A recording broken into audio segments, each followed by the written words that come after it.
Well, I want to welcome you to our program today. We have a very special guest. His name is Willard Pulkrabek. He lives in Platteville, Wisconsin. He's a member of the Lutheran Church of Peace, where I serve, and he has also worked as a professor of industrial engineering at the University of Platteville. And so, Willard, I just want to say welcome and thank you for being a guest on our program today. Thank you for having me. And so, what we're going to be talking about today is we're going to be talking about some of the laws of thermodynamics. Willard is a very faithful member of the church. He attends Bible study, and so as we have Bible studies, sometimes he will bring up some scientific thing, and then I always find that to be very interesting because it's almost the science of theology, or as we talk about theology, and then as he's talking about some of the scientific principles, I think, oh, well, that's what the Bible is talking about, and so I see how the two correlate.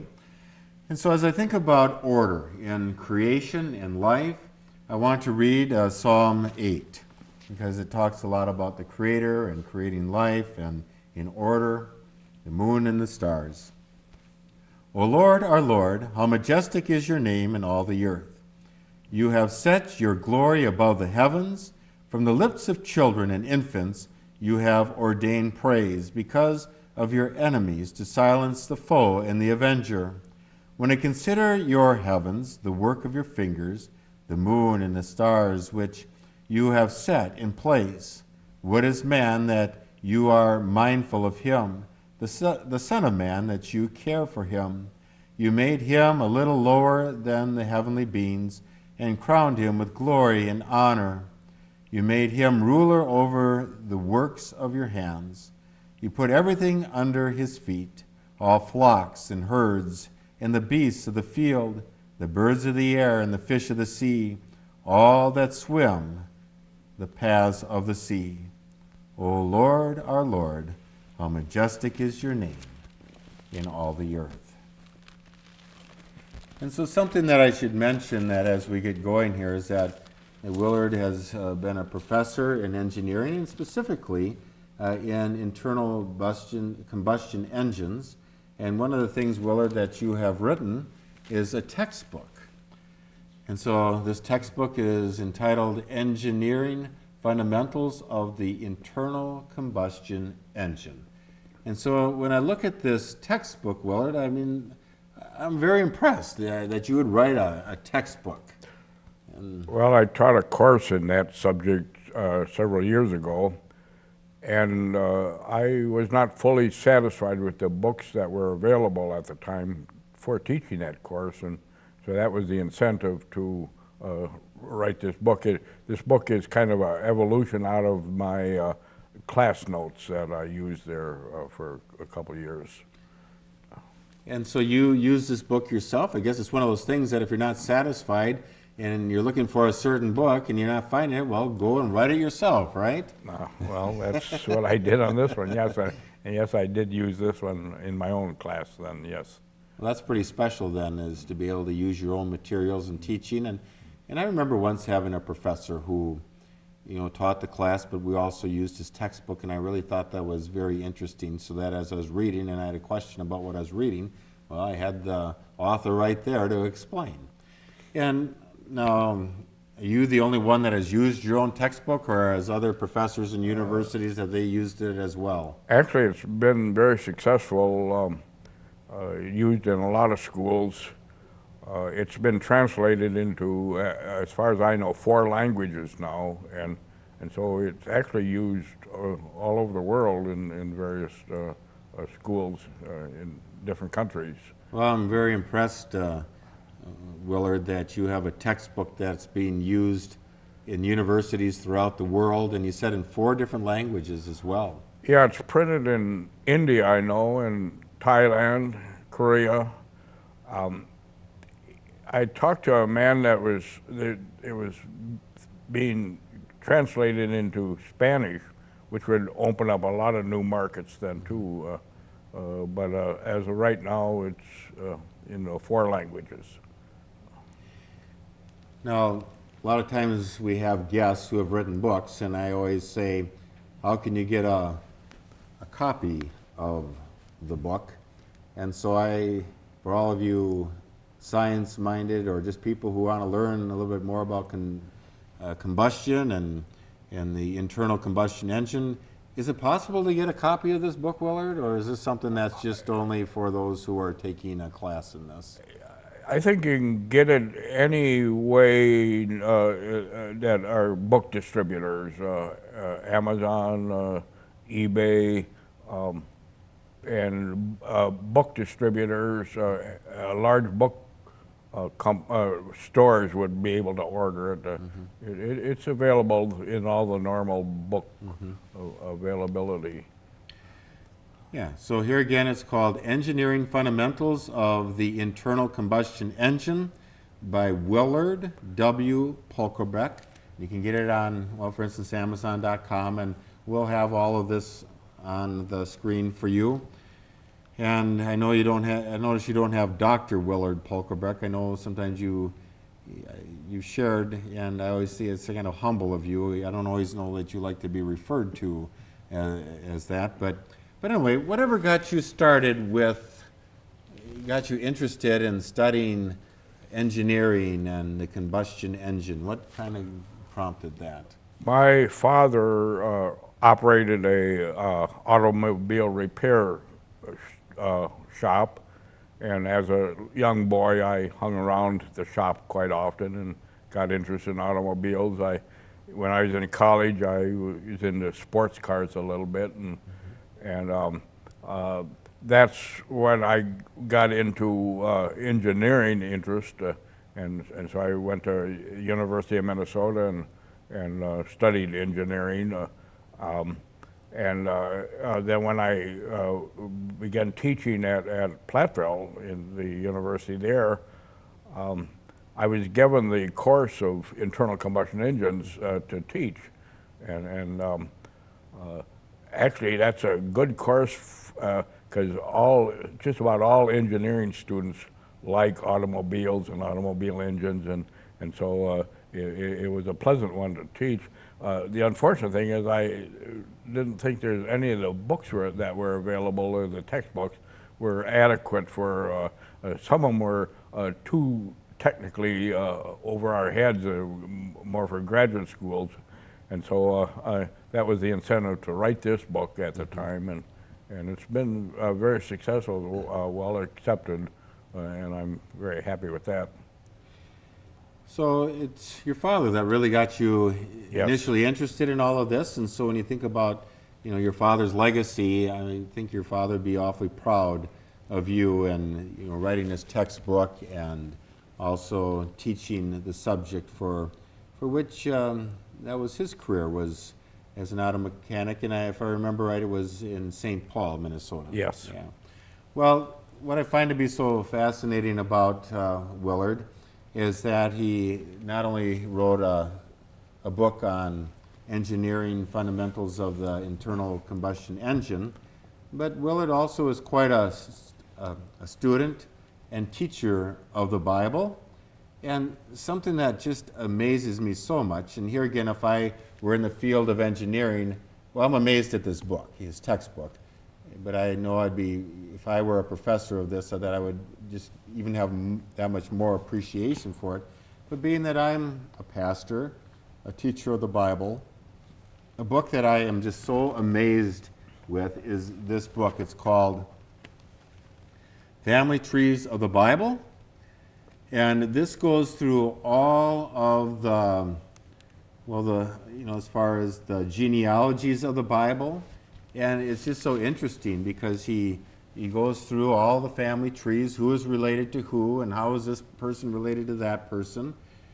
And so, and I know that, Willard, you have done a lot of genealogy work, just in your own family, and it's kind of special because you've got children and grandchildren, and I know how much, well, we all love them. They're, especially those grandchildren, are just angels. Yes, they are. Yeah, so, what prompted you to write a book, a genealogy book? I mean, this, as I look at this, I get tired just looking at this as far as just how exhausting this must have been in writing this. I mean, how long did it take you to write this book? I worked on that book for quite a few years.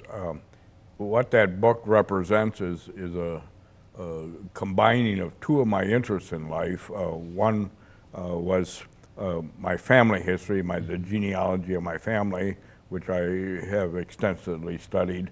And then also I was always interested in Bible study, and I've taken part in, as you know, in our church for as often as I could with the various Bible studies. And when you read the Bible, it just kind of jumps out at you if you're a genealogist of all the family lines that are quite often mentioned in the Bible. And so it just seemed like a natural to combine the two, but it's not, it takes a while. That book there, what I did was got three different translations of the Bible so that I could get an accurate family relationship of different families, and then very slowly read the Bible and take notes on anything that gave any kind of a genealogy family relationship, and took notes of the various characters of the Bible. And that took a long time, a period of a few years, and so I worked on that just off and on over a number of years, and then to put it together. Then in the end, it was a lot of work, but it's a labor of love if you like the Bible and if you like that kind of family history work. Yeah, so I'm saying though, if you want a good book, a good resource as far as Bible studies, and just a real thorough, excellent study, teaching on the genealogy of the Bible, I would highly recommend this book. And once again, you can get it through Amazon.com. And so I encourage you to get this book. And then I should also mention that you've done some genealogies of your own family, and so this would be one of those books, a genealogy of the Pulkrabek family. And then something too I should mention is that, well, our church, 9.5 years ago celebrated our 150th anniversary, which now next June we'll be having 160th anniversary. But the 150th anniversary mark, Willard wrote a history of our church, and it's just a very good book, and I just appreciated reading my copy and learning about, just the history of the church, and over the course of 150 years. And so, Willard, I just really appreciate you, and I appreciate all of the work that you have done and your writing. Just a very good writer, and like I said, Willard attends Bible studies at our church, and just a real good teacher, and sometimes, or a student, but he also has taught Bible studies at our church. A real fine teacher of the Bible as well. And so that's what we're going to get into now, is that as we look at your career and your profession as a professor, teaching science classes and engineering classes, but then also the Bible, one of the things that we were talking about one day in class, and that's why a big reason why I wanted to get you on the program today is, you're starting to talk about the laws of thermodynamics. And so the laws of thermodynamics, they are scientific laws. These are laws that all scientists adhere to and believe. And so as you were sharing the law, and let's really specifically talk about right now the second law of thermodynamics. And I should just mention, well, just how many laws of thermodynamics are there? There's basically two major laws of thermodynamics. The first law of thermodynamics is concerned with energy and the conservation of energy. That's quite often called that, the conservation of energy. And it deals with how the various types of energy can interact and change from one to the other. And the second law of thermodynamics is one which I guess we want to discuss today, is about what happens when anything occurs in the universe. One result is the randomness or disorder of the universe that occurs with anything else that is going on, and that's the second law of thermodynamics. And then there's a third law of thermodynamics.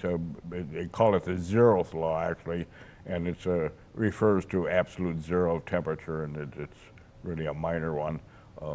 But the first two laws of thermodynamics are pretty well accepted by anybody in technical work, any engineer, any scientist, pretty well accepts the thermodynamics of the two laws. I don't think anybody challenges that they're not valid. So here again, if I understand, now define that again. Define the second law of thermodynamics is? It's stated in various ways in the textbooks, but one way is the creation of entropy. And entropy is a property that, if you look it up in the dictionary, it is the measure of randomness or the disorder of the universe, how everything becomes more random or disordered. You take, and it applies to anything that goes on in the universe. Any movement, anything that happens in the universe, one result of that is the increase of entropy, which is the increase of disorder and randomness of the universe. Okay, so now if I'm understanding this correctly, let's say that this represents order, and then the order goes into a disorder or chaos. Okay, so here again, we go from order, this represents order, then we go to disorder or into a chaotic state, right? So everything's going from order to disorder or chaos. Am I understanding this correctly? Take an ice cube and drop it into warm water, or better yet, warm coffee. You have order to start with. You have solid, ice, water, liquid, two different things ordered. You have cold, you have hot. You have pure water, you have coffee. Drop the ice cube into the coffee, and spontaneously it mixes. It becomes disordered. Everything is the same. You no longer have two separate temperatures. You no longer have two separate waters. Everything is the same. You got randomness. Everything is the order has disappeared. And I would challenge my students to say, how long would you have to sit there to see it go the other way? If you had a warm cup of coffee, how long would you take before spontaneously you would expect an ice cube to pop out of there? And it doesn't. It happens one direction only, and that direction is towards losing orderness. Okay, so now you have order that goes to chaos. And so when I think about this law of the second law of thermodynamics, then you would think that our whole creation would be in such a chaotic state right now that you wouldn't even be able to have existence of life. And so so if you've got creation that goes from order into chaos, then according to this law, then how do you ever get order restored again? Can it do it on its own, or how does this happen? The answer is no. It can't not happen. We are somewhere in the middle of the process. It's easy to predict what will happen in the future. We will get less and less order in the universe, more and more disorder, and pretty soon everything will, all order will be gone. That's centuries away probably, and that's, I think, if to a technical person at least, understandable. What is much more difficult to understand is if everything is causing disorder, where did the order start from? To answer your question, no, things do not spontaneously reorder themselves.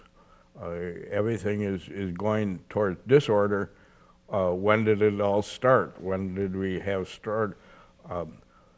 Quite often people talk about the Big Bang Theory to the start of everything, the universe.